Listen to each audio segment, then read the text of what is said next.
இல்லை இல்லை, நான் நினைக்கிறேன் 1946 6ல் நான் வந்து நேராக கோயம்புத்தூருக்கு போயிட்டேன். சென்ட்ரல் ஸ்டுடியோ சென்ட்ரல் ஸ்டுடியோவில் ஜூபிட்டர் லீஸ் எடுத்து அங்கே என்ன படம் நடக்குதுனாக்கா, கன்னியின் காதலி, ராஜகுமாரி, இப்படி வரிசையாக படம் எடுத்துகிட்டு இருக்காங்க. அங்கே நான் போகிறேன். இவங்க 2 பேர் தான். யாரு? இவங்க 2 முதலாளிங்க தான். எஸ்கே முதலாளி, சோமசுந்தரம். அங்கே தான் அந்த வெங்கடசுவாமி நாயுடுன்ட்டு யூஆர் ஜீவரத்தினுடைய ஹஸ்பண்ட். யூஆர் ஜீவரத்தில் நான் கடையில் மீட் பண்ணிட்டேன். அவங்கள அங்கேயே மீட் பண்ணிட்டேன். ஏன்னா அதில் அவங்க ஆக்ட் பண்ணியிருக்காங்க. அங்கே இளங்கோவனை மீட் பண்ணேன், எல்லாரும் மீட் பண்ணாங்க, எல்லாம் பெரியவங்களெல்லாம். ஸோ இங்கே வந்ததுக்கப்புறம் திருப்பி நான் போய் மன்னிச்சுங்க, நான் ஜூப்பிட்டர் விட்டு போயிட்டேன் நடிக்கலான்ட்டு. பட் நான் நீங்கள் என்ன கொடுத்தாலும் இங்கேயே வேலை செய்கிறேன்னு சொல்லி மறுபடியும் முதலாளிகிட்ட போய் கேட்டுட்டு அங்கே செஞ்சுட்டேன். அங்கே நான் போன நேரத்தில் தான் அந்த ஆர்கெஸ்ட்ராலாம் புதுசாக ஒன்று ஃபார்ம் பண்ணியிருந்தார். யார்? எஸ்எம் சுப்பையா நாயுடு, ஒரு மியூசிக் டைரக்டர். அவர் அங்கே வந்து ஆஸ்தான வித்வான், மாஸ் சம்பளத்துக்கு அவர் கூட இருந்த ஒரு 15-20 பேர் ஆர்கெஸ்ட்ரா. அதில் வந்து இப்போவும் இருக்கார் ஒருத்தர், நஞ்சப்பான் ஃப்ளூட்டிஸ்ட்டு. ஜூனஸ் சேட்னு இருந்தார், இறந்து போயிட்டார். சபாபதி என்ன ஒரு ஹார்மோனிஸ்ட்டு. அவங்களெல்லாம் அங்கே அப்போ சுப்பையா கூட எல்லாம் இருந்தவங்க, எஸ்எம் சுப்பையா நாயுடு. அங்கே நான் போய் சேர்ந்தேன். அங்கே நான் போய் சேர்ந்த உடனே என்னாச்சு, நான் நேராக சுப்பையானங்கிட்ட போனேன். சுப்பையானங்கிட்ட ரொம்ப மூவ் பண்ண ஆரம்பித்தேன். சுப்பையானா என்னுடைய ஞானம் பார்த்தாரு. SM Subbaiah Naidu great music. அவர் அங்கே கம்போஸ் பண்ணுறதுலாம் இருப்பேன், கூட சுரம் எழுதுவேன், அவர் கொஞ்சம் ஹெல்ப்ஃபுல்லாக இருப்பேன். இப்படி அவரோட ரொம்ப ஆக்டிவாக இருப்பேன். அவர் எனக்கு அப்போ என்ன ஜூப்டரில் என்ன சம்பளம்னாக்கா 5 ரூபா 7 ரூபா. அந்த 7 ரூபா நான் காசே வாங்க மாட்டேன். எங்கள் அம்மா பேருக்கு அவங்க அனுப்பிச்சிடுவாங்க சேலத்தில். ஸோ இது வந்து இப்படி வளர்ந்து வந்துட்டு ஒரு பீரியடு. இப்போ அது வந்து ஒரு அசிஸ்டன்ட் மாதிரி இருந்தீங்களோ? அங்கே அசிஸ்டன்ட் இல்லை, அப்போவும் ஜூப்டர் அங்கே ஹார்மோனியத்தில் இன்சார்ஜ், மியூசிக்கால் இன்சார்ஜ் சாவியெல்லாம் என்கிட்ட இருக்கும். இப்போ ஜி.கே. வெங்கடேஷ் வந்து வீணை வாசிப்பான். கோபாலகிருஷ்ணன் ஒரு ஃப்ரெண்டு, அவன் எனக்கு தமிழா வாசிப்பான். நாங்கள்லாம் அங்கே ஒரு யூனிட்டாக இருந்துகிட்டு இருக்கோம். நான் வந்து அங்கே சாப்பாடு போட்டு சாப்பிட்டுட்டு அங்கேயே இருப்பேன். மெஸ்ஸிலே சாப்பாடெல்லாம் இருக்கும். அங்கே தான் மாஸ்டர் சம்பளத்துக்கு அந்த காலத்தில் எம்ஜிஆர் ராமச்சந்திரன் அவர்கள், அண்ணாதுரை அவர்கள், கலைஞர் அவர்கள், அப்புறம் வந்து நம்பியார் அவர்கள், சக்கரபாணி சார் அவர்கள், இவங்க எல்லாம் அங்கே மாஸ் சம்பளம் ஜூப்டரில். அந்த காலத்தில் நடிகர்களா. நான் வந்து அங்கே office guy plus all in all. சுந்தரானர்கனி கிருஷ்ண விஜயன் படம் எடுப்பார், எல்லாம் ஆல் இன் ஆலாக நான் இருந்துகிட்டு இருக்கேன். ஸோ எனக்கு என்ன வேலைன்னு கேட்டிங்கன்னா அதில் இன்னொரு விஷயம். அதுக்கு முன்னால் நான் கண்ணகியில் வந்து நான் சொன்னேன் இல்லையா, பாபநாசம் சிவனையும் மீட் பண்ணியிருக்கேன். எஸ்.சி. வெங்கட்ராமையார், குன்னக்குடி வெங்கட்ராமையார், உடுமலை நாராயண கோயிலாயர் எல்லாம் அந்த காலத்திலே தெரியும் எனக்கு. நான் அவங்களாம் அப்போ வேலை ஒர்க் பண்ணியிருக்காங்க. ஸோ அந்த யூனிட்லாம் மறுபடியும் இங்கே வந்திருக்காங்க. இப்போது இவங்கெல்லாம் பாட்டு எழுதி மியூசிக் போடுறாங்க. அவர் எங்கள் முதலாளி என்ன பண்ணுவார்னாக்கா, ஒரு அட்ட ஸ்ட்ரெச்சாக ஒரு 4 படம் ஸ்டார்ட் பண்ணார்னா 4 படத்துக்கும் வேறு மியூசிக் டேரக்டர் போடுவார். அப்போ தான் போட்டி போட்டு வேலை செய்வாங்க. அப்போ அப்படி வேலை செய்யும்போது அதே படத்துக்கு எஸ்.சி. வெங்கட்ராமையார் வந்திருக்கார், எஸ்எம் சுப்பையா நாயுடு இருக்கார், மாசமாக பர்மனண்டா. இவங்கெல்லாம் மெட்ராஸ்ல இருந்து கோயம்புத்தூர் வருவாங்க. டி.கே. ராமூர்த்தின்னு சுப்ரமணியம் கூட வருவார். ஸோ லிங்கப்பா வருவார் சுப்ரமணியம் கூட. அதுக்கப்புறம் அத்தைப்பள்ளி ராமாராவன் ஒருத்தர் அவர் வருவார், சி.எஸ். ஜெயராமன் வருவார். ஸோ எதுக்கு சுருக்கமாக சொன்னால் எல்லாருக்கும் என்னை பிடிக்கும். பெரிய பெரிய ஜாம்பவான்கள்லாம் வந்து அவங்கெல்லாம் வந்து விஸ்வநாதன் தான் வேணும், நான் விஸ்வநாதன் வச்சுக்கிறேன், அவன் சொல்லிடுவான், அவன் பாட்டு சொல்லி கொடுப்பான். இப்படி எனக்கு வேலை. உங்களுக்கு அது ஒரு பெரிய பயிற்சி பயிற்சி. எத்தனை music director, SC. Venkatramaiyar, CR. Subbaraman, SM. Subbaiah Naidu. அப்போ தான் அவர் கூட எஸ்.எம். சி.ஆர். சுப்பராமன் கூட ரொம்ப ஃப்ரெண்டு டி.கே. ராமூர்த்தி அவர்கள், அப்புறம் லிங்கப்பா அவர்கள். ஸோ இவங்கெல்லாம் வருவாங்க, இவங்கெல்லாம் வேலை செய்வாங்க ஒவ்வொரு படத்துக்கு. ஸோ அது எதுன்னு கேட்டிங்கன்னா ரொம்ப பசுமையான நினைவுகள் எனக்கு. அவளை பயிற்சி தான் அப்படி கொடுத்தாங்க. இதில் ஒரு விஷயம் என்னன்னு கேட்டிங்கன்னா, ஒரு இன்ட்ரெஸ்டிங் விஷயம். இப்படி நான் இருந்துக்கிட்டு இருக்கேன். அப்போ எனக்கு சம்பளம் ஒன்றும் ஜாஸ்தி கிடையாது. கலைஞரை மீட் பண்ணியிருக்கேன், அண்ணாதுரையை மீட் பண்ணியிருக்கேன், வேலைக்காரி மைசன், மனோகரா இங்கே மெட்ராஸில். சாரி, இது வந்து ஸ்ரீமுருகன், வித்யாவதி, கஞ்சன், வீராபிமன்யு, இப்படி படங்கள் வரிசையாக இருக்கும். இதில் உங்களை யாரும் நடிக்க கூப்பிடலையே? இல்லை, நடிக்க கூப்பிடல. நான் நடிக்க வரமாட்டேன்ட்டேன். அந்த வில்லு அடித்ததோடு சரி, நான் நடிக்கணும் வேணான்ட்டேன். ஞாபகம் இருக்கு, உதவாங்க ஞாபகம் இருக்கு. இங்கே நான் வந்து முழுக்க மியூசிக்கில் இன்வால்வ்மெண்ட். அப்போ என்ன பண்ணுவாங்க, வர்ற மியூசிக் டேரக்டர்லாம் விஸ்வவை கூப்பிடுப்பா, விஸ்வநாதன் எனக்கு 18 மணி நேரம் அவ்வளோ செய்வேன் நான். அப்போது கூப்பிட்டா அந்த மெட்டு போட்டு கொடுப்பாங்க. நான் என்ன பண்ணுவேன், இந்த மெட்டுக்கு சில டயத்தில் பாடல்கள் எப்படி வரும்னாக்கா, மேட்ரை கொடுத்து மீட்டர் வாங்கிப்பாங்க சில பேர், சில பேர் மீட்டர் கொடுத்து மேட்ரு வாங்கிப்பாங்க. அந்த மாதிரி காலம். முக்கால்வாசி என்னக்கா மேட்ரை கொடுத்துட்டான், பாட்டு எழுதி தான் மெட்டு போடுவாங்க. புரியுதா உங்களுக்கு? அந்த மாதிரி ஒரு ஒரு சுகமான ஒரு காலங்கள். வார்த்தைக்கு தகுந்த மாதிரி மெட்டுகள் போட்டோம். மெட்டுக்குன்னு சிலது உண்டு, பட் அது மெட்டுக்காக ப்ராமரட் ஏதாவது வேணும் அப்படின்னாக்கா அப்போ அதுல வார்த்தைகளோட அர்த்தம் தான் ரொம்ப சிறப்பா இருக்கும். ஆமா, நல்ல மேட்ரு இருந்தால் பாட்டே மறக்காது. எப்போ அந்த மீட்டர் அப்புறம் தான் மேட்ரு தான் முக்கியம். அந்த பாரம்பரியம் தான் உங்களுடைய பாடல்கள்லயும். எனக்கு என்னோட முன்னோடிகளும் அப்படித்தானே. பாபநாசன் சிவன் பாட்டு எழுதுவாரு, பாடுவாரு, அவரே இசையமைப்பார், வாக்கியக்காரர், அவர் தெய்வம் மாதிரி. உடுமலை நாராயண கவிஞரும் பாடுவார், ஆனால் அவர் மெட்டுக்கு எழுதுவார், அவர் பாட்டும் எழுதுவார். ஸோ இந்த பீரியடில் 1946 வச்சுங்களேன், எனக்கு ஒரு புது ஆள் வர்றார். நல்ல விபூதி குங்குமம்லாம் போட்டு, அங்கவஸ்திரம்லாம் போட்டு, முத்தையான்னு செட்டிநாட்டில் இருந்து முத்துன்னு தான் கூப்பிடுவார். அவர் தான் கண்ணதாசன். அவர் அங்கே வர்றார். அவர் அங்கே வந்த உடனே அவர் சொல்கிறாங்க, இவன் விஸ்வநாதன் இவன் பேர், இவனுக்கு மெட்டு வாசிப்பான், நீ அதுக்கு தகுந்த மாதிரி பாட்டு போடணும். ஏன்னா அவர் வந்த உடனே கன்னியின் காதலியில் கலங்காதிரு மனமேங்கிற பாட்டு அவர் பாட்டு கொடுத்து மெட்டு போடணும். அது பாட்டு எழுதி கொடுத்துட்டாரு. அதுக்கப்புறம் மெட்டு போட்டார் சுப்பையா நாயுடு. இதுக்கு நடுவில் சில இந்த கண்ணதாசன் மீட் பண்ணுறதுக்கு முன்னால் சில விஷயங்கள் இருக்குது. அது என்னென்னு கேட்டிங்கன்னா இன்னும் இன்ட்ரெஸ்டிங்காக இருக்கும். ஒரு தடவை என்னாச்சு, ஒரு பாடல் ஒன்று வீராபிமன்யுக்கு, புது வசந்தமாமே வாழ்விலே இனி புதிதாய் மனமே பெறுவோமேனு வார்த்தை. இது வார்த்தை எழுதி கொடுத்துட்டாங்க, இதுக்கு மெட்டு போடணும். இது சுப்பையா நாயுடு முழுக்க முழுக்க உட்காந்து மெட்டு, நாங்களாம் ஒவ்வொருமா ஒடிச்சுட்டு பார்ப்பேன் என்ன பண்ணுறாருன்னு. இவர் பார்த்தாரு, அந்த சரியாக அமையல அவருக்கு. நாங்கள் என்ன பண்ணோம், ஆர்கெஸ்ட்ராலாம் மாஸ்டமில் தானே 7 மணி ஆச்சுன்னா போயிடுவாங்க.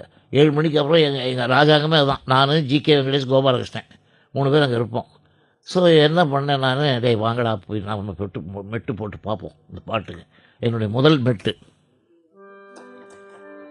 புது வசந்தமாமே வாழ்விலே இனி புதிதாய் மனமே பெறுவோமே, புது வசந்தமாமே வாழ்விலே. இதான் நான் முதல் போட்ட பாட்டு. இது வார்த்தைக்கு மெட்டு போட்டேன். மெட்டு போட்ட உடனே இது போட்டு கஷ்டப்பட்டு மெட்டு போட்டுக்கிட்டு இருக்கோம். 3 பேரும். நான் போய் எங்கள் பக்கத்தில் கோபாலகிருஷ்ணன் இருக்கான், தான் வாசிக்கலாம் தான் வாசிக்கலாம், ஜிகே வெங்கடேஷ் இருக்கான், எல்லாம் வாசிச்சுட்டு இருக்கோம். ஒரு 8 மணி வாக்கில் வந்தார் சுப்பையா. சுப்பையா வந்த உடனே உள்ள சத்தம் கேட்குது, இந்த இடத்துல என்ன, அவர் ஏதோ செக் பண்ண வந்திருக்காரு, ஏதோ ஒன்று மறந்து வச்சுட்டு போயிருக்காரு. வந்த உடனே இந்த பாட்டு கேட்குது.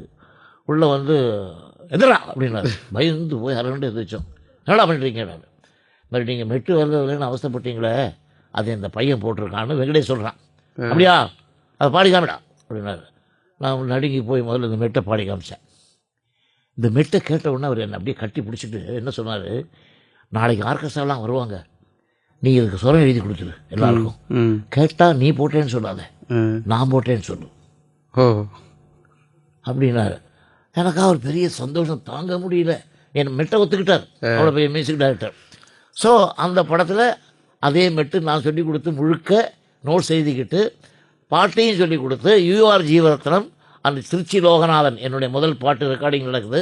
ஆனால் என் லேபிள் இல்லை, எஸ்எம் சுப்பையா மியூசிக்னு. உங்களுடைய மெட்டு ஒத்துக்கப்பட்டது அப்படிங்கிறதே ஒரு பெரிய சந்தோஷம். சந்தோஷம் அவ்வளோதான் எனக்கு. நான் வெளியே சொல்லக்கூடாது சொன்னால் பின்னி உதச்சி படம் விளையாட்டிருக்காரு. அது ரெக்கார்ட் ஆகிடுச்சு, பாட்டெல்லாம் கேட்டோம், வெளியே சொல்ல முடியாது. அந்த பாட்டு பாப்புலர் ஆச்சு. உடனே அடுத்த படத்தில் கஞ்சன் ஒரு படம், இந்த உலகினில் இருக்கும் மாந்தரின் எழிலுடையோன் எங்கள் தமிழன் ஒரு மெட்டு. இது வார்த்தைக்கு நான் போட்ட மெட்டு. கஞ்சன்கிற படத்தில் ஐயாமுத்து கவுண்டர் பாட்டு இது. இந்த வார்த்தைக்கு மெட்டு போட்டவன் நான். நீ போட்டு போடான்னு சொன்னார். இப்படி பல மெட்டுகள், பல படங்கள், இப்படி 2 பாட்டு என்ன விடுவார் சான்ஸ். இது வருஷத்து இந்த நிலையில் தான் கண்ணதாசனோட என்ட்ரி. சிஆர் சுப்பராமன் வந்தார், அவர் ஒரு மெட்டு போட்டு கொடுத்தார். யாருக்கு? கண்ணதாசன் பாட்டு எழுதுறதுக்கு. நான் இதுக்கு தகுதி உள்ளவன்னு ஒரு அங்கீகாரம் பெற்றதால இதை வாட்சி காமிச்சு நானும் கோபாலகிருஷ்ணன் பக்கத்தில் உட்காரணும். என்னன்னாக்கா தானத்தன இது மெட்டு. இது யார் போட்டு கொடுத்தா? சுப்பராமன் சார் போட்டு கொடுத்து என்னோட பாட்டு எழுதி வாங்க சொல்கிறார். இந்த மெட்டுக்கு கவிஞரை என்ன பண்ணார் கண்ணதாசன் அவர்கள் என்ன பண்ணார்னா, ஒரு 3 நாள் மெட்டு வாசிலான்னு சொல்லி மெட்டுக்கு பாட்டே வரல அவர் போட்டு தத்தளிச்சுட்டு இருந்தார். அங்கேயும் இங்கேயும் சுற்றிக்கிட்டு பூனை குட்டி கொட்டுற மாதிரி. அட ஏன் நீ எல்லாம் எழுத வரல, 3 நாளாக இந்த டியூனுக்கு எழுத வரலன்னு நான் அவரை பேசுகிறேன். எவ்வளோ டியூனுக்கு பொடி பையன் நம்மளை இப்படி பேசலான்னா ஒரு கோவம் ஒரு பக்கம். உங்களோட பெரியவர் அவர் கண்டிப்பாக என்னோட 2 வயசு பெரியவர் அவ்வளோவா வந்தார். என்ன எப்படி நான் சரியா இல்லை அது ஒன்று இடம் போடுறார். அப்புறம் 3 நாளைக்கு அப்புறம் காரணம் தெரியாமல் உள்ளம் கடிகொண்டே கூத்தாடுது அப்படின்னாரு. பாடி பார்த்தேன். இது எப்படா இருக்குன்னாரு. நல்லா இல்லைண்ணா. ஏன்யா இந்த கடி கூத்தெல்லாம் அசிங்கமாக இருக்குது, ஓசை நல்லா இல்லை, வேறு மாற்ற போடுங்க. அப்போ பார்த்தா இந்த பொடி பையன் தமிழே தெரியாது இருக்குது, அதை வச்சுட்டு போய் நம்மளை விரட்டுறான்ட்டு அவருக்கு ஒரு கோபம் மேலே ஒரு ஆசை வேறு. சரி மாற்றலாம் நான் ஒத்துக்க மாட்டேன், இதை ஒத்துக்காது, ஜனங்களுக்கு பிடிக்காது. ஜனங்களை பற்றி உனக்கு நல்லா தெரியும் கேட்டார். எனக்கு தெரியும் இது ஓசை நல்லா இல்லைண்ணா. அந்த வழியாக அந்த ஆஸ்தான வித்வான் அப்போ உடம்புலை நாராயணகவியார் வந்தார். என்னடா 3 நாளாக அவன் மெட்டு கொடுத்துருக்கேன், டியூனு போட்டு பாட்டு போடல, என்ன போட்டான், பாடி காமிடான்னார். நாங்கள் சரியாக வரல வாத்தியாரியான்னு கொஞ்சம் விட்டேன். உடம்புல நல்லா விட்டேன், என்னதான் பாடி காமியான்னு. உடனே நான் சீரியஸாக காரணம் தெரியாமல் உள்ளம் கடி கொண்டே கூத்தாடுதேன்னு. என்னடா கடி கூத்தலாம் இருக்கானே, அதானே நீ உனக்கு பிடிக்கல அப்படி நீங்க சொன்ன அதே வார்த்தைகளா, அதானே உனக்கு பிடிக்கல அப்படின்னாரு. ஆமாம் வாத்தியாரி அசிங்கமாக அது களி கூத்தலாம், கரெக்ட், இல்லைவா வேற போட்டுக்கூட உனக்கு அப்படின்னாரு. எழுதுறவர் உடம்புல ரொம்ப ரொம்ப வேடிக்கையானவர், ரொம்ப தமாஷான இருப்பார், ரொம்ப பெரிய பெரிய ஆள். அங்கே வந்தார். சரி ஒரு வேலை செய் விஸ்வநாதா, நீ என்ன பண்ணுற, சுப்ராமன்ட்ட சொல்லிவிடு அந்த கடி கூத்தெல்லாம் எடுத்துட்டு காரணம் தெரியாமல் உள்ளம் சந்தோஷம் கொண்டாடுதேன்னு மாற்றிக்கொண்டு, சந்தோஷம் கொண்டாடுதேன்னு மாற்றினோடனே நல்லா இருக்குன்ட்டு. கவிஞரும் பார்த்தாரு, என்னடா பொடிப்பை இவன் வந்து இப்படி மாற்றிட்டான்ட்டு. அப்புறம் அதை ஒத்துக்கிட்டதுக்கப்புறம் ஒரு வார்த்தை சொன்னார், இன்னும் ஞாபகம் இருக்கு எனக்கு. நாராயண வாத்தியார், கண்ணதாசா நீ கவிதை எழுதியிருக்க இல்லைன்னு சொல்லலை, இந்த விஸ்வநாதன் மாதிரி மடையனுக்கு புரியாது, அவங்களுக்கெல்லாம் அந்த ஓசனையும். ஸோ முதல் தமிழன் நான் தான் கெடுத்தனோட பெரிய ஜனங்களுக்கு புரியலன்னு சொல்லி புரியிற வார்த்தையாக கொடுத்தா என்ன கதி. அவர் சொல்றாரு காரணம் தெரியாமல் உள்ளம் கடி கொண்டே கூத்தாடுதான் பொயட்டிக். ஆனால் கடி கூத்து நல்லா இல்லைன்னு அவர் என்ன பண்ணார், சந்தோஷம் கொண்டாடுதுன்னு மாற்றிட்டார். இன்னும் எளிமை. பட் அவர் சொல்றாரு அது இப்படி எளிமையாக இருக்கும், இந்த மாதிரி மடையனுக்கெல்லாம் புரியணும்னா அப்படி தான் எனக்கு கை காமிச்சு. ஆனால் இதுதான் கவிதைங்கிறது தான், அவன் பெரிய கவிஞன்டா நல்லா எழுதுவான்னு சொல்லிட்டு போயிட்டார். ஸோ இது ஒரு பக்கம் ஆச்சு. ஸோ இந்த இந்த இந்த செக்ஷனுக்கு அப்புறம் எங்கள் 2 பேர்த்துக்குள்ள ஒரு சின்ன காதல், என் மேலே கவிஞர் மேலே எனக்கு சொல்கிறத மாற்றார். இப்படி பல பாடல்கள் உருவாகி இதெல்லாம் இருந்துக்கிட்டு இருந்து அங்கே பல படங்கள் எடுத்து, அதோ எம்ஜிஆர் பாப்பார், என்ன நம்பியார் சாமி கூட இருந்தார் இருப்பாங்க. எம்ஜிஆர் நம்பியார்னு சொன்னபோது அவங்கெல்லாம் உங்களோட ஒரே ரூம்ல தங்கிட்டு இருந்தா கூட சொல்லுவாங்களே. இல்லை அப்படி இல்லை, நான் பக்கத்து ரூம்ல ஒரு ஓரத்தில் இருப்பேன், அவங்க பெரிய ரூமில் இருக்கும். நான் போவேன், அவங்களுக்கு என்னென்ன வேணுமோ எல்லாம் சிஸ்டர்ஸ் எல்லாம் பண்ணுவேன். நான் ஒரு ஆஃபீஸ் அப்போ பையன் தான், என்ன ஒரு பெருசாக ஒரு ஹார்மோனிஸ்டாவோ ஒரு மியூசிக் டைரக்டராகவோ ஒரு MS விஸ்வநாதோ அங்கீகாரம் பண்ணிக்கவே இல்லை. ஒரு பொடியை ஹெல்ப் பண்ணுறாங்க, பட் அவன் நல்லா வருவாங்கிற ஒரு தைரியம் கொடுத்தாங்க. இல்லை அவங்களோட உங்களுக்கு அப்போ ஏற்பட்ட ஒரு அனுபவங்கள்னாக்கா எம்ஜிஆர் வந்து என்னை பார்த்து, டேய் நீ சுப்பியாங்கிட்ட எல்லாம் சில விஷயம் கற்றுக்கோ, அது பண்ணிக்கோ இப்படி பண்ணிக்கோ, உங்கள் லைஃப்பை வேஸ்ட் பண்ணாதே, அட்வைஸ் தான். அவங்களும் பிஸியாக இருப்பாங்க. நம்பியார் சாமி அப்படி தான், நம்பியார் சாமி ஹார்மோனியெல்லாம் வச்சுப்பார், சுப்பியானெல்லாம் ரொம்ப ஃப்ரெண்டு. ஸோ நாங்கள் அது ஒரு குடும்பம் மாதிரி இருப்போம், ஒத்துமையாக அவ்வளோ மியூசிஷனும். இன்றைக்கி என் கூட நான் வந்து மியூசிக் டைரக்டர் ஆனதுக்கப்புறம் கூட அங்கே இருந்த மியூசிஷன்லாம் என்கிட்ட கிடச்சிருக்காங்க சார். ஏன் சுருக்கமாக சொன்னால், நான் 30 ரூபா 3 ரூபா சம்பளம் வாங்கும்போது அவங்க 300 ரூபா என்கிட்ட வாங்கிட்டுருந்தாங்க. அந்த காலத்தில் 300 ரூபா வாங்கிட்டுருந்தாங்க. அது மாதிரி குரூப்பில் இருந்தேன். ஸோ இதெல்லாம் முடிஞ்சு ஒரு சின்ன கிளைமேக்ஸ். கருணாநிதி அவர்களோட உங்களுடைய அப்போ அந்த காலகட்டத்தில் உங்களுடைய தொடர்பு, உங்களுடைய இதுவும் அப்படி? அதாவது தொடர்புன்னு கேட்டிங்கன்னா, அதை நான் ஒரு உண்மையை சொல்லி ஆகணும். அவரே சொல்லுவார். ஒரு ஒரு ஒரு சீசன் என்ன ஆச்சுனாக்கா, ஏஎஸ் சாமி டைலாக் எழுதுவார். பட் இவர் பாவம் சாயந்தரம் வந்து அவர் தான் எழுதுவார் டைலாக்லாம். ஆனால் பேர் வந்து அவர் பேர் வந்தது உங்களோட கதை தான், என்னுடைய கதை தான். என்னுடைய கதை தானே ஆச்சுன்னு நான் சும்மா இருப்பேனா? என் முதலாளிக்கு நான் ரொம்ப வேண்டிய நினச்சேன். நைட்டில் அப்படியே காலமிக்கிட்டேன் முதலாளி ஒரு சின்ன விஷயம் சொல்கிறேன், தப்பாக நினச்சிக்காதீங்க. என்னடா சொல்லுங்க, ஏன்னா நான் வெளியே சொல்ல முடியாதுல்ல. அதாவது விடிய உட்காந்து கருணாநிதி அண்ணன் தான் கசரெல்லாம் எழுதினாரு, இது தப்பாக போட்டிருக்காங்க ஐயா, நீங்கள் என்னன்னு விசாரிங்க. அப்படியா? உடனே போட்டு துணை வசனம்னு போட்டு உடனே போட சொல்லிட்டார். பூ வச்சிருக்காரு. அது யாராவது சொல்லிட்டா வரல, என் மனசில் சொல்ல முடியல. இது பண்ணிட்டோம், இது போட்டோம், எல்லாம் ஆகி போச்சு. அங்கே நிறையா படங்கள் எடுத்தாங்க, எல்லாம் ஆக்ட் பண்ணாங்க. முருகன், ஸ்ரீமுருகன் ஒரு படம், கன்னியின் காதலி, அப்புறம் வந்து வேலைக்காரி அண்ணாதுரையெல்லாம் நிறைய படங்கள் எல்லாம் நாங்கள் எல்லாம் எடுபடி தான். அது கொஞ்சம் சொல்லுங்களேன். வேலைக்காரினாக்கா நான் இளங்கோவன் சாரியை மீட் பண்ணியிருக்கேன் கண்ணகியில். பாட்டு எழுதுறவங்களுக்கு சிச்சுவேஷன், அவங்க வந்து இந்த பாட்டில் என்ன கருத்துக்கள் வரணும்னு குறைஞ்சது எனக்கு தெரிஞ்சு அவங்க 2 பேரையும் நான் பார்த்துருக்கேன். ஒரு 50 பக்கமாக எழுதி கொடுப்பாங்க. இந்த மேட்ரு வரணும், சாங்குக்கு என்னென்ன விஷயங்கள் வரணும், இந்த கேரக்டர் பாடின இடத்துல பாடுறதுக்கு, ஒரு பாட்டுக்கு அவ்வளோ எழுதி கொடுப்பாங்க. அவ்வளோ இதில் எது வேணாலும் வச்சுங்க, இந்த கருத்துக்கள் வரணும். அதை என்ன இன்னும் சுருக்கமாக சொன்னால் உங்களுக்கு சொல்ல நம்ப மாட்டீங்க நீங்கள். மானமெல்லாம் போன பின்னே வாழ்வதும் ஒரு வாழ்வான்னு ஒரு பாட்டு இருக்குது. அது வந்து இளங்கோவன் கொடுத்த பல்லவி தான். அப்படியே அப்படியே பல்லவி நல்லா இருக்குது, இதை விட்டால் வேறு இல்லைன்னு வச்சுட்டாங்க. கன்னித்தமிழ் சாலை ஓரம் இன்னொரு பாட்டு ஒன்று இருக்குது, அது வந்து அண்ணாதுரை அவர்கள் கொடுத்தது. அண்ணாதுரை அவர்களும் அப்படி தான், அறிஞர் அண்ணாதுரை இருக்காரு. அவருக்கு நைட்லாம் உட்காந்து என்னை பக்கத்தில் வச்சு அந்த மேட்டர்லாம் எழுதுவார், இந்த பாட்டுக்கு என்னென்னது வேணும். இப்படி அவங்களாம் அந்த காலத்தில் ஒரு ஆசிரியர்கள், கதை எழுதுகிறவங்க, இவங்கெல்லாம் மேட்டருக்கு நிறையா கொடுப்பாங்க. அதுவே சமயத்தில் பாடல்களாக கூட அப்படி வந்திருக்கு. இப்போ இதனுடைய கிளைமேக்ஸ் எப்படி, நான் இப்போ இப்படியெல்லாம் இருந்துக்கிட்டு இருந்த ஒரு ஜூபிட்டர் குடும்பம் மாதிரி நான் சொல்லி போட்டேன், பேரும் போட்டாச்சு. ஸோ என்னதெல்லாம் ஒன்றும் சொல்ல முடியல, சுப்பையான சொல்லவும் மாட்டார், விட்டேன். இதுதான் என்னுடைய நம்பிக்கை.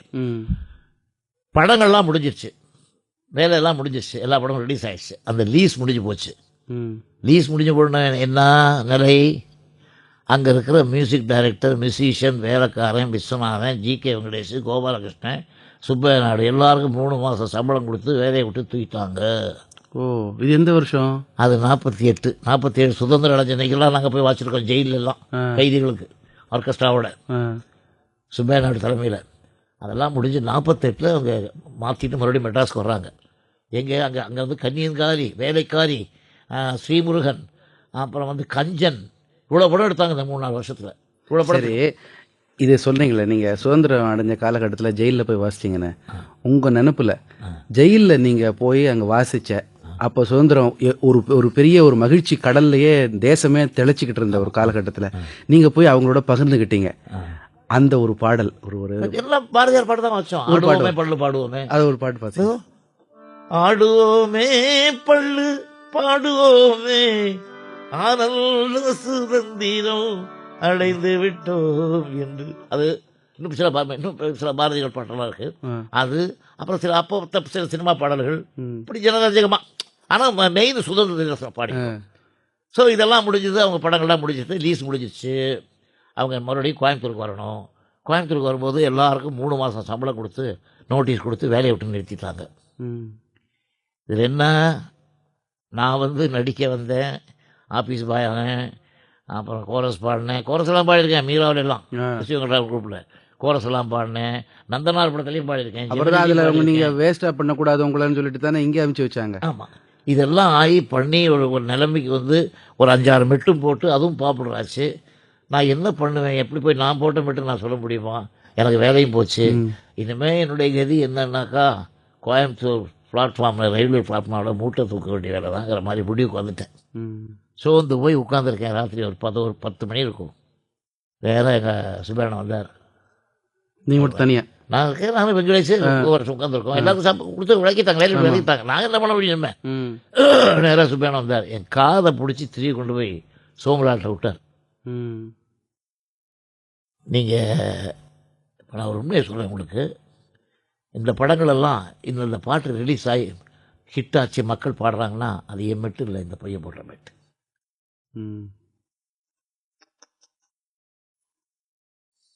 இந்த பையன் போட்ட மெட்டு. அதனால் அவனை மட்டும் நீங்கள் காப்பாற்றுங்க, எனக்கு பரவாயில்ல. அவனை அப்படி கை விட்டுறாதீங்க. நீங்கள் அவனை மெட்ராஸ் திருப்பி கூப்பிட்டு போங்க, கூப்பிட்டு போய் சுப்பராமன்ட்ட சேர்த்து விட்ருங்க. சுப்பராமன் சந்தோஷமாக எடுத்துக்குவான் அவனை இப்படின்னு உருக்கமாக சொன்னார். நான் முடியல, என்னால். அவரோட பிள்ளைங்க இல்லை, எந்த இடத்துல சொன்னார் பாருங்க. நீங்கள் வந்து ஒரு பரிதவிப்பு எதுவுமே இல்லை, நிர்கதியாக இருக்கிற ஒரு இதில். அதேதான் சங்கீதம் சொல்லி கொடுத்த குருநாதனும் இப்படி, எனக்கு வாசகம் இப்படி. உங்கள் ரெண்டாவது குரு இது வெங்கட்ராமையர். இவர் 3வது. இவர் என்ன என் மேலே இவ்வளோ அன்பு வச்சுருக்காங்க பாருங்க. ஸோ அந்த நிலையில் அப்படியா இவனா போட்டான், சரி இவனே நான் கூப்பிட்டு போகிறேன், அப்படி நீ மட்டும் வாடானாங்க. கொஞ்ச நாள் வெங்கடேசன் வந்துட்டான், கொஞ்ச நாள் கோபாலகிருஷ்ணன் வந்துட்டான். இப்போ நான் எங்கே இருக்கேன்? மெட்ராஸ் சுப்பராமன்ஸ் பார்ட்டியில் இருக்கேன். சிஆர் சுப்பராமன் பார்ட்டியில். ராமமூர்த்தி என்னை பற்றி அவ்வளோ சொல்லுவார். ஏன்னா அவரே இங்கே மியூசிக் டைரக்டராக வந்திருக்கிறாரு. அவர் வந்து இவருக்கு அசிஸ்டண்டாக வந்திருக்காரு சுப்பராமன் சாருக்கு கோயம்புத்தூர். அப்போ சுப்பராமன் பார்ட்டியில் இப்போ யாராக இருந்தாங்கனாக்கா சுப்பராமன் சாருக்கு ஃபர்ஸ்ட் அசிஸ்டண்ட் வந்து கோவர்தனம், அப்புறம் லிங்கப்பா, அப்புறம் ராமூர்த்தி அண்ணன், அப்புறம் சபாபதி அண்ணன் ஹார்மோனிஸ்ட்டு, இவங்க எல்லாம் இருக்காங்க. இப்போ இங்கே நான் போய் என்டர் ஆகுறாங்க. சுப்பராமன் என்னை கூட்டு ஒத்துக்கிட்டார். இங்கே இது சொர்க்கவாசல், தேவதாஸ், சண்டிராணி இப்படி போயிட்டுருக்கேன். ஸோ இது வந்து சண்டிராணியில் அந்த பீரியடில் என்னாச்சு, என்னை வந்து அவரோட ஜாயின் பண்ணி விட்டு ராமூர்த்தின்னு சொல்லுவார், விசு நல்லா புத்திசாலி, அவன் முன்னுக்கு வருவான், அவன் நம்ம வச்சுக்கோ, சுப்பராமணி அவன் சேர்த்துக்கோ, இப்படி எல்லாம் ரெக்கமெண்ட் பண்ணுவாருங்க. ஸோ நான் சுப்பராம சார்கிட்ட வந்தாச்சு. சுப்பராம சார்கிட்ட வந்த உடனே இவங்களுக்கெல்லாம் அப்போ குடும்பம் ஃபேமிலியெல்லாம் இருக்கு இல்லையா, அவங்கெல்லாம் ஒரு அளவுக்கு தான் இருப்பாங்க. நான் வந்து விடிய இல்லை ஒரு வேலை செஞ்சாலும் 12 மணி வரைக்கும் அவரோடயே இருப்பேன். அவருக்கு எல்லா பணிவிடையும் செஞ்சு அவரோட இருப்பேன். சிஆர் சுப்பராமனோட வெட்டு போடுவேன். நான் இவங்களை எல்லாம் கொஞ்சம் ஓவர் டேக் பண்ண மாதிரி பண்ணி நான் ஃபர்ஸ்ட் அசிஸ்டண்ட் ஆகிட்டேன். யார்? விஸ்வநாதன் வந்து இவங்களால சேர்க்கப்பட்டவன். இவங்களாம் என்ன சிபாரிசு பண்ணாங்க. இருந்து வந்து அவங்கெல்லாம் அப்படி போனதுக்கப்புறம் நான் வந்து சுப்பராமனுக்கு ஃபர்ஸ்ட் அசிஸ்டண்ட் அப்படிங்கிற நிலைமை வந்தது. அதுக்கப்புறம் நான் பாட்டுகள் வாசித்தேன், ஹார்மோனியம் வாசித்தேன், அதுக்கு சம்பளம் வாங்கினேன். இப்போ எங்கள் வீடு வாடகைக்கு எடுத்தேன், எங்கள் அம்மாவை தாத்தாக்கெல்லாம் கூட்டு வந்து காப்பாற்றினேன் வாடகை வீட்டில். இதை விட ஒரு விஷயம், ஒரு கிளைமேக்ஸ் என்னன்னு கேட்டிங்கன்னா, இப்படி நான் சுப்பராம பீரியடில் இருக்கும்போது நான் எப்படி மியூசிக் டைரக்டரான தெரியும் நம்பியா. அந்த பீரியடில் ஒரு நாள், அதாவது இந்த மயிலாப்பூரில் ஈஸ்வரி லஞ்ச் ஹோம்னு ஒரு ஹோட்டல் இருக்குது. அங்கே வந்து மந்தவெளியில் ஒரு 11 ரூபா வாடகை ரூம் மேலே 3வது மாடியில் ஒரு பந்தல் போட்டிருக்கோம், அடஞ்சாமொழி தெருவில். அங்கே தான் நான், வெங்கடேஷ், கோபாலகிருஷ்ணன் 3 பேர் குடியிருக்கோம். சுப்பராமன் பார்ட்டில் வேலை வச்சுக்கிட்டு அவங்களும் இதில் சேர்ந்துட்டாங்க. நான் தான் கூட்டு வந்தேன் சொல்லி. சொசைட்டி இந்த பீரியடில் எனக்கு நான் சொல்ல எஸ்.எம். ராஜான்னு ஒருத்தர் பழக்கமானார். பாலையனகமில் வைரம் அருணாச்சலம் கட்டியார், வைரம் அருணாச்சலம் கட்டியார் கம்பெனிக்கும் போயிருக்கேன் நான். அங்கே வேலை செஞ்சது தான் நம்ம முஸ்தாஃபா, நம்ம முத்துராமன் சார், சிவபாகியம்மா, இவங்களெல்லாம் மீட் பண்ணாங்க. டி.என். ராஜப்பா, முஸ்தாஃபான்னு இறந்து போயிட்டார் நடிகர் முத்துராமன் சார். ஸோ அங்கேயும் அங்கே எஸ்.எம். ராஜா, ஹரிஹரன் இவங்கெல்லாம் இருந்திருக்காங்க.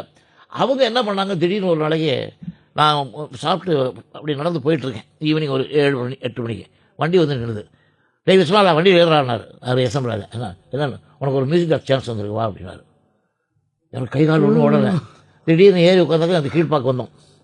கீழ்பாக்கு வந்து சந்திரா பிக்சர்ஸ்னு ஜெனோவான்னு படம் எடுக்கிறாங்க.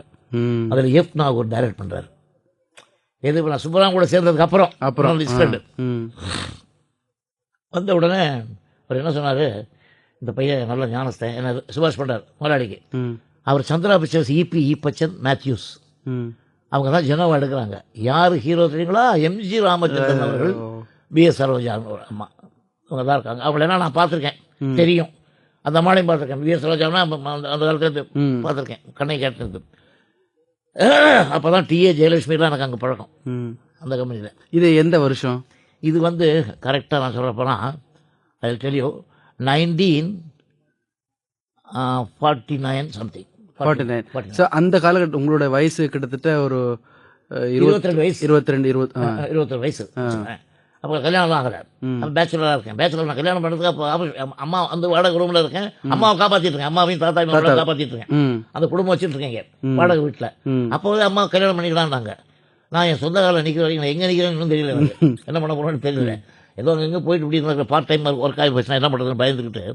ஸோ இந்த பீரியடில் ஒரு முக்கியமான விஷயம் என்னன்னாக்கா, அந்த மியூசிக் அந்த ப்ரொடியூசர் போய் பார்த்த உடனே ராத்திரி 10 மணிக்கிலேருந்து ஆரம்பிப்போம் நாங்கள் மெட்டு போடுறது. ஒரு சீக்வன்ஸுக்கு 5-6 மெட்டு போடுவோம். இதெல்லாம் பார்த்து அந்த ப்ரொடியூசர் ரொம்ப பிடிச்சி போச்சு. ஆனால் உங்களை பற்றி அவங்களுக்கு எப்படி தெரிய வந்தது? எஸ்.எம். ராஜா ரெக்கமெண்ட் பண்ணார். எஸ்.எம். ராஜா அந்த கம்பெனிக்கு வேலை செய்கிறார். எஸ்.எம். ராஜாங்கிறவர் எனக்கு பாய்ஸ் கம்பெனியில் ஃப்ரெண்ட் ஆனார். அவர் சொல்கிறத ஏற்றுக்கிட்டு அவர் ஹார்மோனிஸ்டாக இருந்தவர் கம்பெனியில். ஓஹோ. எஸ்.எம். ராஜாங்கிறவர் பாலையானகமில்லையும் வைரம் அருணாச்சலம் கட்டிலும் ஹார்மோனிஸ்டாக இருந்தார். இல்லை அது கரெக்டு. ஆனால் இவர் சொல்கிறத மதிச்சு அவங்க வந்து எஸ்.எம். ராஜாங்கிறவர் அவ்வளோ நல்லவர், அவர் நம்பிக்கை உள்ளவர். அவர் தான் அங்கே ப்ரொடக்ஷன் வேலை பார்க்குறாரு. அவர் ஹார்மோனிஸ்ட், அவர் மியூசிக் டைரக்டர் என்ன ரெக்கமெண்ட் பண்ணுறாரு. அதுக்கு முன்னால் எம்.எஸ். ஞானமணி கூட அங்கே பண்ணியிருக்காங்க. ஸோ இந்த பையனுக்கு 2-3 பாட்டு சான்ஸ் கொடுங்க தைரியமாக போய் சொல்லி நாங்கள் போய் கம்போஸ் பண்ணிட்டோம்.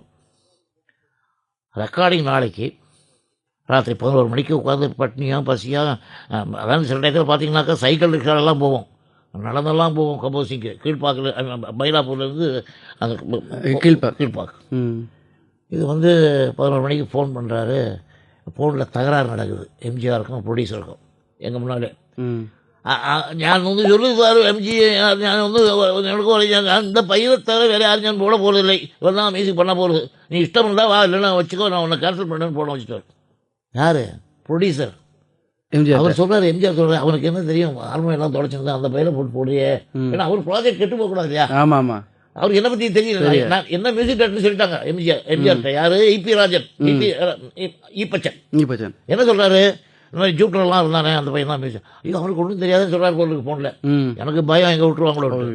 ஃபோனை வச்சுட்டார், நீ தான் மியூசிக் டேரக்டர் ஆகும், எம்ஜிஆர் வரலன்னா பரவாயில்ல. எப்னாகு டைரக்ஷன்.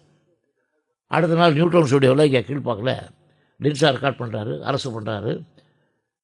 எம்ஜிஆர் வரல. பி லீலாமா, ஜிக்கி, ஏஎம் ராஜா அவங்களாம் பாடுறாங்க.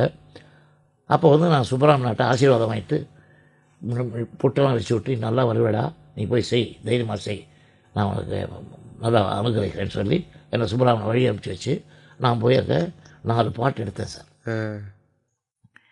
4 பாட்டு எடுத்து நான் ஒரு அளவுக்கு நான் அன்லக்கி போகிறேன் சில விஷயங்களில். நான் இதுதான் கிளைமேக்ஸ் என்னுடைய வாழ்க்கையில். சுப்பராமன் கூட நான் அசிஸ்டண்ட்டாக இருந்தேன், கூட இருந்தேன், எல்லாம் பண்ணேன், இந்த ஒரு படமும் பண்ணேன். இந்த 4 பாட்டு எடுத்தேன். அவர் கேட்கணும், அவர் கேட்கல. எம்ஜிஆர் கேட்டார் பாட்டை.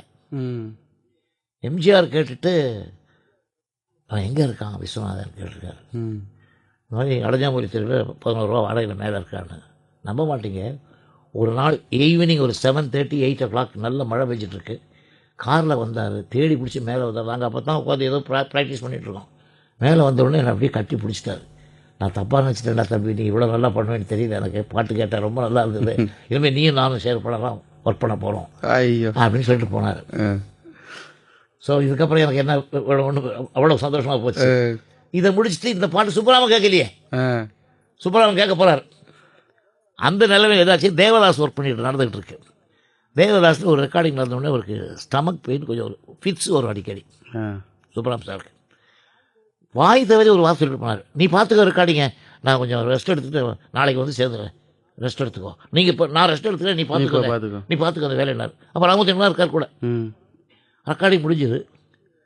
ரெக்கார்டிங் முடிஞ்சு நான் போய் யாராவது முடிச்சு கொடுத்தேன், ரெக்கார்டிங் சரியாக வந்திருக்கேன். அப்படியா, சரி நான் பாட்டு கேட்டுக்கிறேன், நீ போ அப்படின்னாரு.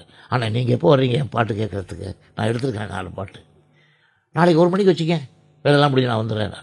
இப்போ நான் வந்து அடைஞ்சாமொழி தெருவில் எங்கள் தாத்தாவோட 300 ரூபா வாடகைக்கு, கொஞ்சம் 11 ரூபாய்னா 300 ரூபா வாடகைக்கு வந்துட்டேன். எங்கள் தாத்தா குடும்பத்தை எங்கள் அம்மாவெல்லாம் வச்சு பார்த்துட்ருக்கேன்.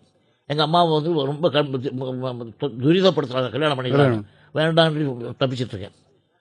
இந்த 4 பாட்டையும் சுப்பராமன் கேட்கணும் இல்லையா, எனக்கு அதான் ஆசை. பெரிய ஆத்ம திருப்தி இல்லையா இல்லையா? ஒரு 12:45 மணிக்கு நான் சாப்பிட்டு நாங்கள் 3 பேர் வெளியே உட்காந்துருக்கோம். 4 மணிக்கு சுப்பராமன் கேட்க வர்றாரு. எங்கள் பார்ட்டியில் மேன்லின் ராஜுன்னு இருக்கார், அவர் இப்போ இருக்கார். அவர் என் ஸ்கூட்டரில் விருன்னு வர்றாரு, விஸ்வநாதா சுப்பராமன் செத்து போயிட்டாரா. ஒரு நிறைவேறாத கனவா, எவ்வளோ கஷ்டமாக இருக்கும் இல்லையா?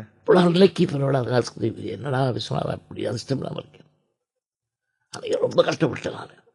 அவர் என்ன அடுத்த பாட்டு கூட கேட்கல சார். அவர் இல்லை, எவ்வளோ பெரிய பிரேக் கொடுத்த அந்த மனுஷன் கேட்கணும்னு எவ்வளோ ஆர்வம். இது மாதிரி இந்த குருநாதர்கள் பீரியட்லாம் எனக்கு இப்படி வருது, எனக்கு என்ன சாபம் பண்ணணும், என்ன போகம் பண்ணணும், எங்கள் அம்மாட்ட போய் சொல்லி அழுதேன். அதுக்கப்புறம் என்னாச்சு, ஆல் ப்ரொடியூசர்ஸ் வந்தாங்க. சொர்க்கவாசன் நிற்கிது, தேவதாஸ் நிற்கிது, வேறு ஏதோ படங்கள்லாம் நிற்கிது. நேராக வந்து எல்லா ப்ரொடியூசரும் விஸ்வநாதன் நீங்கள் தான் அதே ஆர்கெஸ்ட்ரா வச்சு நீங்கள் தான் ஃபினிஷ் பண்ணணும் அப்படின்னாரு. அது சேர்த்தணும். எனக்கு முதல்ல என்னை சிபாரிசு பண்ணி இந்த இடத்துல சேர்த்து ராமூர்த்தினேன். அவரை கேட்பேன் நான். இப்போ நார்த்துலலாம் சங்கர் ஜெயகிருஷ்ணன், உஷன் லால் பகதூர் இப்படி 2 வேலை செய்வாங்களே, அது மாதிரி நான் வேலை